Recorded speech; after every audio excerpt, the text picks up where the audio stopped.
네, 오늘은 제7장 로마 교황제의 기원과 성장, 스스로 최고의 자리로 부상하여 결국 교회의 자유를 억압하고 모든 제어 장치를 무너뜨리기의 이름.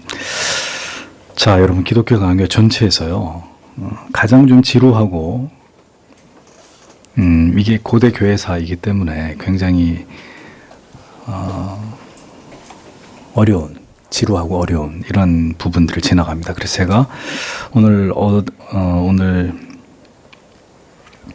로마 교황의 권위와 제한성, 황제 및 다른 주교들과의 관계 5항에서 10항까지인데 오늘은 8항까지, 로마 관구의 위상 1항에서 4항부터 해서 8항까지 하고요. 그 다음에 제가 내용을 쭉 봤을 때 이어지는 이제 22항까지는 건너뛰겠습니다. 여러분들이 기독교 강요 내용을 통해서 그 천주교의 역사를 한번 쭉 이렇게 읽어보시면 되지, 거기에 대해서 제가 뭘 어떻게 해설을 하기 참 어려운 부분인 것 같아요. 22항까지는 쭉 기독교 강요를 읽으시면서 로마 카톨릭의 이 어떤 그 역사적 흐름 속에서 이런 문제들을 쭉 야기시켰구나, 그렇게 그냥 역사로 보고 이렇게 이해하시면 될 것 같아요. 그래서 다음 기독교 강요를 다시 강의하게 됐을 때는 23항부터 해서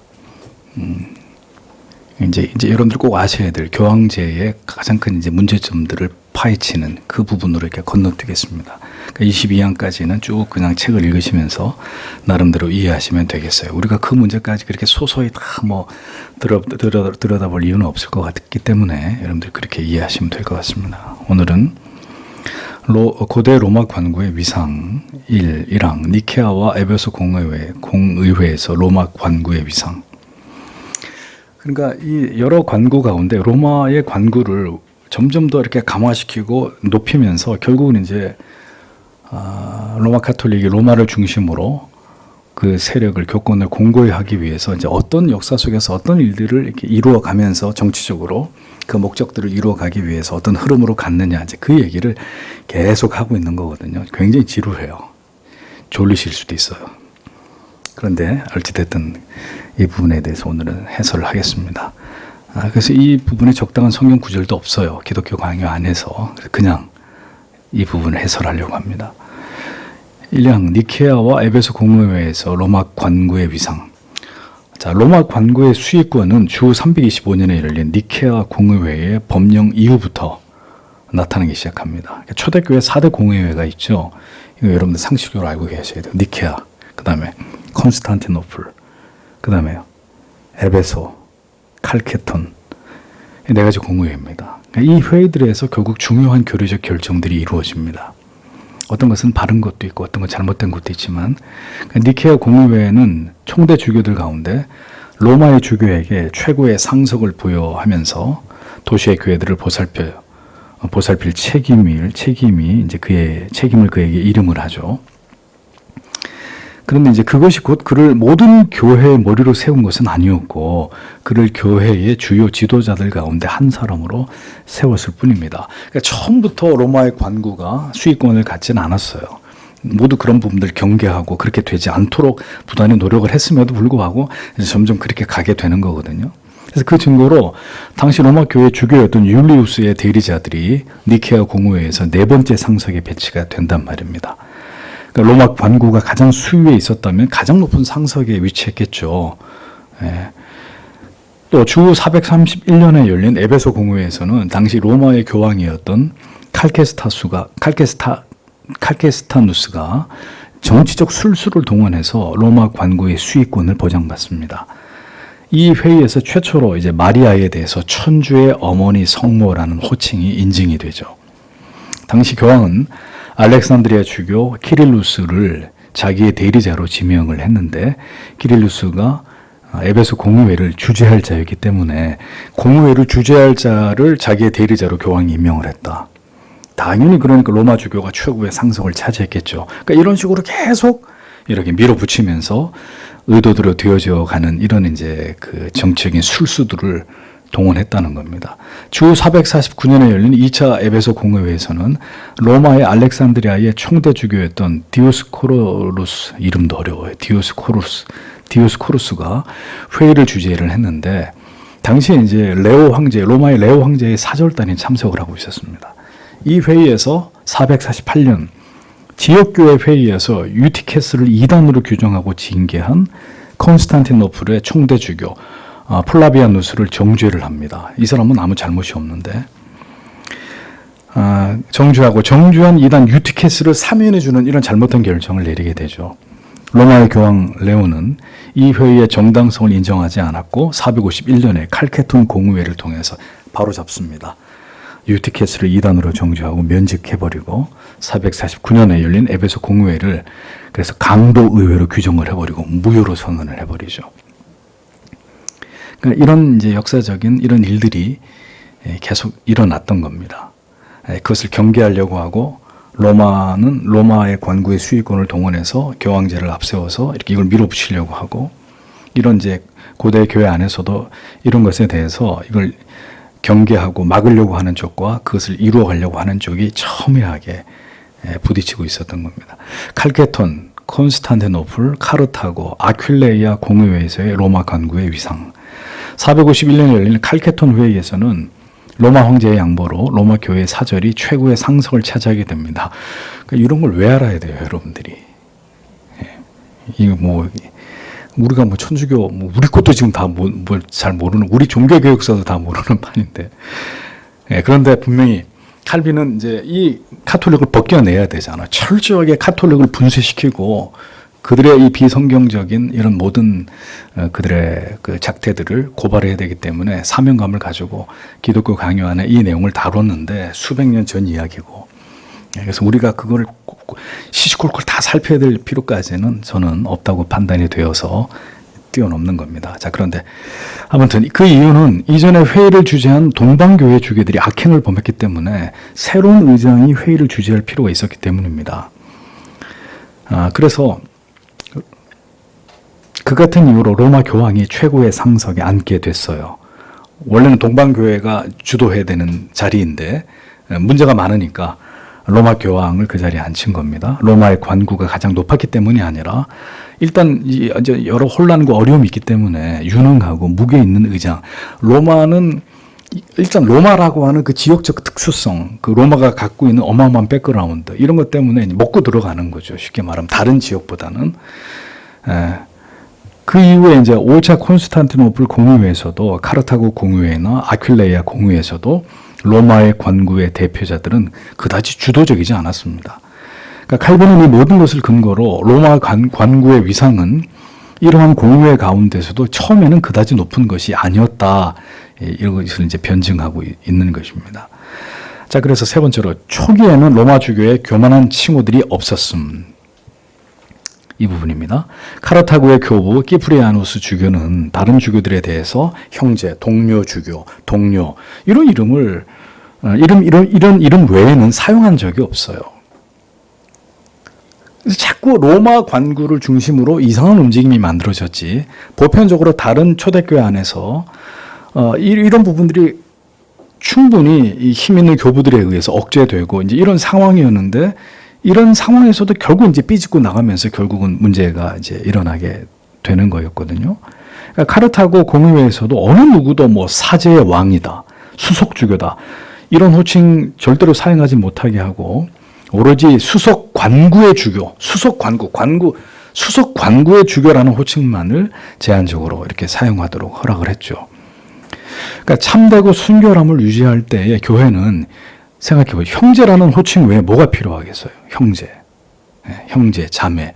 이 가장 성경에 나와 있는 가장 아름다운 표현이잖아요. 그 다음에 이제 호칭이 있으면 집사, 목사, 장로 이렇게 되는 거고. 근데 로마 관구가 후에 교만해지면서 이제 전혀 듣도 보도 못한 호칭이 사용되기 시작합니다. 최고의 교황, 지상교회 유일한 머리. 자, 이때부터 이제 서서히 로마 카톨릭이 우상화되기 시작하면서 이제 이상한 종교로 변질되는 거죠. 초기 로마 교회는 이런 호칭을 사용하지 않았다. 교부 제롬은 특정한 도시의 위험을 부정하면서 주교가 어떤 도시에 있든지 그의 공로가 어떠하든지 그 직분은 동일한 것이다. 분명히 그런 논의들이 있었음에도 불구하고 결국 교황 제도가 만들어지고 그로부터 급격히 이제 카톨릭이 변질되고 타락해 가게 되는 일들이 본격화된단 말입니다. 네 번째, 전 세계적 주교란 칭호에 대한 그레고리우스 1세의 태도. 콘스탄티노플의 주교 요한의 야망에 의해서 전 세계적 주교라는 칭호 논쟁이 촉발됩니다. 그는 자기 자신을 전 세계적인 존재로 만들고 싶어 했습니다. 언제나 이런 헛된 공명심, 자기를 드러내려고 하는 이 사악한 욕심이 결국 죄를 낳게 되는 거예요. 언제나 이러한 사악한 자들에 의해서 교회가 타락하고 부패하게 되는 일들이 일어나게 됩니다. 교황 그레고리우스 1세는 이러한 칭호를 불경스럽고 신성모독적이고 적그리스도의 하수인 노릇을 하는 것이라고 강력하게 반발하고 반론을 제기합니다. 그레고리우스는 요한을 강력하게 비판하고 그가 만든 호칭의 문제점들에 대해서 편지를 통해서 여러 사람들에게 지금 요한이 주장하는 저게 왜 잘못되는지를 알립니다. 알렉산드리아의 율리기우스와 안디옥의 아나스타시우스, 알렉산드리아의 또 안디옥의 아나스타시우스가 있고 알렉산드리아의 또 아나스타시우스가 있는데 편지를 다 보내면서 전 세계적인 주교, 이 호칭의 문제점, 이 표현을 사용하기를 원했던 요한을 비판하면서 교회 전체의 타락의 위험성에 대해서 강력하게 경고를 하죠. 자기 스스로를 끊임없이 높이기를 원하는 사람들, 전 세계적 주교, 이런 호칭, 교황이라는 직함, 로마 관구의 수익권, 모두 인간이 인간 스스로를 높이고자 하는 끊임없는 부패한 야망에서 비롯된 것이라는 것을 보게 되는 것입니다. 그러니까 그들이 말하는 어떤 것도 성경에 부합하지 않고 교묘하게 성경을 등에 업고 그들은 그들이 원하는 종교를, 거대한 종교적 권력을 이 땅에 만들어내는 것일 뿐이었다는 것입니다. 성경에서 벗어나서 그들은 교회를 세우고 직분과 계급을 만들어냈습니다. 그것이 카톨릭의 가장 그릇된 이단성이 되는 것입니다. 어떤 목사님은 삼위일체를 우리하고 같이 인정하니까 카톨릭도 뭐 부분적으로 인정할 수 있다. 카톨릭에서 영세받으면 프로테스탄트 교회에서 세례로 인정해 주니까 뭐 이런 이상한 논리를 펴는데 천주의 어머니 마리아라고 믿는 사람들. 그런 사람들하고 우리하고 어떻게 가지? 삼위일체만 인정하면 그걸로 그냥 뭐 다른 건 다 그냥 넘어가는 거예요? 말도 안 되는 얘기를 하고 있단 말입니다. 그다지 알고 싶지 않은 카톨릭의 부패상을 우리가 기독교 강요를 통해서 살펴보는 이유는 단 한 가지입니다. 오늘의 교회의 거울로 삼기 위함이죠. 그들의 타락을 답습하지 않기 위해서입니다. 그럼에도 불구하고 이제는 개혁된 교회들조차도 카톨릭을 따라가는 오류를 범하고 다시 카톨릭 교회와 연합을 꿈꾸고 있으니 오늘 같은 현실이 개탄스러울 수밖에 없는 거예요. 오늘 아침에도 설교했지만 결국 그 개구리 같은 악한 새 영 가운데 어영 종교적 지도자들, 뱀의 혀를 가진 이런 지도자들이 있단 말입니다. 그럼 결국 그들이 하는 일이 뭐냐? 나중에 세계 종교 통합, 지금도 그 일이 주도 면밀하게 진행되고 있지만 전 세계 종교를 하나로 다 묶어가지고 적그리스도를 지지하는데 충성하게 만드는 이런 흐름으로 전 세계가 간다니까요. 그렇게 해서 이제 결국은 이 바른 진리를 지키려고 하는 교회와 성도들이 마지막 때에 큰 혼란과 핍박을 받아야 되는, 우리는 종기가 나고 하나님의 대접의 심판으로 우리는 죽는 사람들이 아니에요. 우리는 거기에 대해서는 안전한 사람들입니다. 그러나 마지막 악의 세력들이 아마겟돈 하나로 완전히 결집해서 하나님을 대적하고 교회와 성도를 박해하는 일에 모든 그들의 힘을 결집시킬 때 교회와 성도는 고통을 당하는 일들이 잠깐이겠지만 그런 일들을 피할 수 없게 되는 겁니다. 우리의 고통이 극에 달할 때 주님이 오시는 거예요. 로마 교황의 권위의 제한성, 황제 및 다른 주교들과의 관계, 5항, 로마의 막강한 재판권의 기원. 로마 관군은 다른 모든 교회에 대해서 통제권을 항상 행사하고 있었습니다. 뿐만 아니라 로마 교황 역시 모든 교회에 대해서 재판권을 행사했습니다. 로마 관군은 이렇게 스스로 권력을 강화하면서 확대해 나가게 됐고 다른 교회들의 권리까지 찬탈해 나가기 시작한 것을 보게 됩니다. 동방 교회들이 아리우스주의의 이단들로 인해서 분열되고 어려움을 겪을 때 아타나시우스는 그의 관구에서 쫓겨나서 로마로 가게 되죠. 로마 관구의 권위로 그 로마 관구의 권위를 등에 업고 아리우스주의자들의 위세를 억누를 수가 있었습니다. 그는 그곳에서 서방 주교들을 규합해서 자기의 대의를 수호하는데 성공을 하죠. 그 유명한 아리우스와 아타나시우스의 논쟁이 그겁니다. 아리우스는 예수를 하나님과 유사 본질이라고 주장을 했고 아타나시우스는 동일 본질이라고 주장을 했죠. 니케아 공의회에서는 아타나시우스의 삼일주교를 인정하고 아리우스를 이단으로 정죄하게 되지 않습니까? 로마 관구가 이렇게 처음에는 경건한 자들에게 큰 도움을 주었기 때문에 로마 교회가 최고의 권위를 인정받게 된 이런 부분도 분명히 있어요. 뿐만 아니라 로마의 관구는 이와 반대로 사악한 자들에게 있어서도 역시 지지를 받기도 했습니다. 그러니까 다 이용하는 거죠. 당시에 로마의 관구가 갖는 비중이 굉장히 컸기 때문에 다 그 로마 관구의 권위를 등에 업고 이런 일들이 일어났거든요. 그래서 정당한 재판을 피해가지고 로마로 숨어들어서 피연한 처로 삼기도 하고 이런 문제들이 있었습니다. 로마의 관구는 서방의 교회들의 탄원과 재판의 문제에 관여했고 그것을 특별한 권세로 여기게 됐을 뿐 아니라 아프리카 지역까지 개입하면서 그들의 탄원의 문제에 또 개입을 합니다. 그러니까 이런 걸 보면 여러분 이런 생각을 하는 거죠. 그러니까 교회도 종교 지도자들도 부패할 수 있거든요. 그럼 이제 그걸 막는 장치가 있어야 되는 거죠. 반드시. 이게 고대 교회는 그런 것들이 있었는데 이게 이제 서서히 시간이 흘러가면서 이게 정상적으로 작동을 못하는 겁니다. 권력이 하나에 집중되고 비대해지고 그 권력을 수호하기 위한 조직들이 만들어지고 그리고 이제 감히 터치할 수 없는 절대적 어떤 직분이 권력이 완성되고 난 다음부터는 이제 누구도 건드릴 수 없는 이제 이런 교권주의로 가게 되는 문제가 벌어지게 되는 거거든요. 그러니까 그거를 견제할 만한 장치가 있어야 되는 거죠. 근데 그걸 누가 견제하냐고요. 그래서 장로교에서는 그런 것들을 견제하기 위해서 상회의 치료회를 두는 거죠. 그래서 노회, 총회, 각 교회에서 일어나는 재판에 대한 문제, 고소고발에 대한 문제를 하나님의 법을 통해서 명쾌하게 해결하면서 교회가 어떤 문제를 통해서 그 교회가 이단으로 빠진다든지 기형화된다든지 교회가 큰 문제를 일으켜서 스스로 교회가 분열되고 쪼개지는 이런 일을 막기 위해서 나름대로 그런 장치를 만들었지만 이런 것도 이제 정치적으로 악용되고 이것이 정상적으로 작동하지 않게 되니까 이제 선의의 피해자들이 나오고 죄가 있는 사람은 없는 것처럼 되고 죄가 없는 사람도 죄가 만들어져 버리게 되고 그러니까 그때나 지금이나 교회가 이렇게 작심을 하고 하나님의 뜻에 벗어나서 부패의 길로 간다 그러면 막을 길이 없는 거예요. 그래서 어떻게 돼? 결국 분리가 답일 수밖에 없는. 그 바른 걸 지키려고 하니까 거대한 부패한 세력에 맞설 수는 없고 그래 쪼개져 나오는 거예요. 그래 또 뭔가를 만들어. 그게 쭉 가다가 또 변질되면 또 쪼개져 나오고 계속 그렇게 분리의 역사를 통해서 교회가 나름대로 진리를 보존한다는 대의는 있으나 분리, 또 분리, 또 분리, 또 분리. 이런 슬픈 역사를 개혁된 교회 안에서도 보게 되는 것입니다. 자, 여섯 번째, 고대의 로마 관구의 권세의 특징. 로마 관구가 누렸던 권리와 권세 네 가지입니다.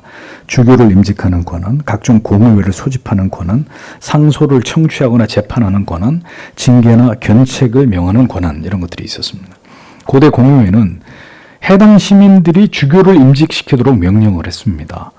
그 일은 결코 로마 주교의 일이 아니었습니다. 로마 주교는 자기의 관구의 일을 주관하면 됐습니다. 그런데 어떤 일을 세월이 흘러가면서 이탈리아의 모든 주교들이 의례적으로 로마 관구로 가서 인허를 받고 오는 이런 관례가 만들어진 거예요. 또한 주교를 임직할 때도 처음에는 존귀와 어떤 예의의 표시로 대리인들을 보내서 임직 예식을 참관하게 했는데 형제 교회들이고 하니까 이를 통해 서로 간에 교제를 증거하였는데 처음에는 그게 자발적으로 이루어졌단 말입니다. 후에는 이게 의무적 규례로 정하여서 실시하게 됐다. 총대 주교들은 임직하자마자 자기들의 신앙을 엄숙한 문서로 공포하는 게 관례였는데 그 문서에는 거룩한 정통 공의회들을 따를 것을 공식적으로 표명을 했습니다. 이렇게 그들은 신앙을 드러내므로 서로에게 교차 승인을 이렇게 받았는데 로마의 주교 역시 다른 지역의 주교와 마찬가지로 이런 문서를 주고받음으로 동등한 교제를 나누면서 공통의 법을 준수하고 있었던 것을 볼 수 있습니다. 그러면서 일곱 번째, 주교들 상호 간의 훈계와 견책. 훈계와 견책이 로마의 주교들에 의해서 다른 사람에게 행해지기도 하고 받아지기도 했습니다. 당시에는 거룩한 주교들이 로마의 주교가 죄를 지을 때면 그를 향해서 형제로서 훈계하고 견책하는 일이 관례적으로 이루어졌습니다. 뿐만 아니라 로마의 주교 자신도 필요시에는 다른 주교들의 의무를 주지시키고 잘못이 있으면 이것을 책망했단 말입니다. 키프리아누스는 스테파누스에게 우리가 함께 형제의 교제 가운데 속하여 있으니 우리는 서로에게 권면할 책임이 있습니다 라고 말하면서 스테파누스가 지나치게 교만해졌다고 생각되자 키프리아누스는 스테파누스를 맹비난하면서 그를 비판하는 이제 이런 내용도 나오는 거죠. 그러니까 그렇게 주교들이 상호 간의 견책과 훈계가 있었단 말입니다. 그러니까 지금도 이제 지금의 얘기를 하자면 같은 목회자들끼리 목회를 하는 가운데 그 목회자가 어떤 부분에 있어서 오류를 범하거나 성경에서부터 교리에서 벗어나면 동료 목사가 얘기하는 거예요. 아무개 목사님 그렇게 하지 마십시오. 옳지 않습니다. 이렇게 이제 사실을 서로가 이렇게 하나님의 교회를 바르게 해서 이제 그런 일이 노예를 통해서 이제 이루어져야 되는데 생각해 보세요. 그 잘못하고 있는 그 목사님이 저하고 만약에 절친이란 말이에요. 절친. 자, 그럼에도 불구하고 칼을 빼서 목사님 당장 중지하십시오. 옳지 않습니다. 얘기를 해야 되는데 그게 이제 잘 안 되면 어떤 일이 벌어요? 그냥 묵인하고 암묵적으로 그냥 동의하고 이렇게 되면서 이제 같이 맛이 가기 시작하는 같이 이제 그러니까 그런 일들이 비일비재하게 일어난다는 거죠. 그래서 저는 이런 주장을 합니다. 너무 가까워져도 안 되고 너무 멀어서도 안 된다. 성도와 성도의 관계는 목사와 목사의 관계도 마찬가지고 너무 가까우니까 그 가까운 사람의 그런 부분에 대해서 말을 못하는 거예요. 그러니까 너무 멀다는 것은 또 뭘 하든지 나는 상관없어. 난 몰라. 뭐 하든지 말든지 무관심하게 되는 거죠. 그래서 언제나 성도 여러분들에게 말씀드리는 것은 이러한 상호 간의 권징이라는 말이 너무 좀 이렇게 무거운데 상호 간의 권면, 교정 이런 것들이 가능하기 위해서라면 늘 모든 성도님들이 공적 거리를 유지해 목사와 목사 간에도 마찬가지고 공적 거리를 유지해야 됩니다. 그래야 당신을 내가 더 특별하게 안다는 이유 때문에 아무개 자매님 하나님 앞에 그게 죄가 아닙니까? 돌아보십시오. 그래서 성경에 나오잖아요. 두세 사람이 가서 한 사람이 가서 안 들어 두세 사람 데리고 가서 그렇게 하지 마십시오. 하나님 앞에 회개하고 돌이켜 안 되면 어떻게 해요? 당회에다가 얘기하는 거잖아. 당회가 얘기해도 안 돼. 그럼 내보내는 거죠. 그러니까 그런 것들이 이루어지려면 공적 거리가 유지되면서 그런 일들에 대해서 즉각 하나님의 법대로 그 영혼을 위해서 가장 좋은 선택을 할 수 있도록 그게 가능해야 되는 거죠. 목사 사이에서도 그렇다면 성도님들 사이에서도. 그게 굉장히 중요한 원리입니다. 그러니까 그런 것들을 무너뜨려 버리면 하나님의 대의를 교회 안에서 이루어가는 일에 이제 이런 것이 이제 문제가 되는 거예요. 그렇게 주교들은 상호 간의 견책과 훈계가 있었다 이런 얘기를 합니다. 공의회 소집의 권한, 교회 회의를 소집하는 문제에 대해서 정해진 시기에 소집하는 것은 각 수도 대주교의 임무였다. 로마 주교는 이 문제에 특별한 권한이 없었습니다. 세계적인 공의회는 황제만 소집을 할 수 있었어요. 공평한 위치에서 공의회를 소집해서 모든 주교들을 불러 모아서 공의회에 참석하게 하고 이제 그 문제를 공적으로 다루어서 어떤 범교회적 결의를 하는 이제 이런 일들을 의미하거든요. 로마의 오랜 역사와 로마 관구의 위엄을 존중해서 이런 일이 근데 생길 때 로마 주교가 결석하게 되는 경우에는 신앙의 원에서 어떤 중요한 교회적 법령을 통과시킬 때 그렇게 못하게 한 겁니다. 이제 이런 일들이 있었어요. 그걸 이제 근거로 로마 관구가 전교의 우두머리가 될 수 없는데도 이 로마라고 하는 이 지정학적인 위치의 중요성 그리고 비교적 초대교회가 만들어지는 과정에서 여러 교회에서 많은 문제들이 생기고 그나마 로마의 성도와 교회의 질이 그나마 가장 우수했기 때문에 자연스럽게 이제 로마가 이런 면에서 주목을 받긴 했는데 관구가 그렇다고 해서 특별한 것은 아니었는데 이런 식의 크고 작은 모든 움직임들이 모여지면서 결국은 로마가 중심이 되는 이런 이제 구조가 됐다는 거죠. 그래서 분명히 여기서는 얘기합니다. 칼빈이 이런 걸 근거로 로마 주교가 모든 주교들에 대해서 통치권을 갖는다. 이게 터무니없는 주장이라는 겁니다. 자, 이렇게 해서 여기까지 공부를 하고 22장까지는 특별한 해설을 여러분들에게 해드리지 않고 이런 역사적 변천에 대해서 쭉 한번 여러분들 읽어보시고 넘어가고 다시 기독교 강의 할 때는 24망부터 해설을 해나가도록 하겠습니다.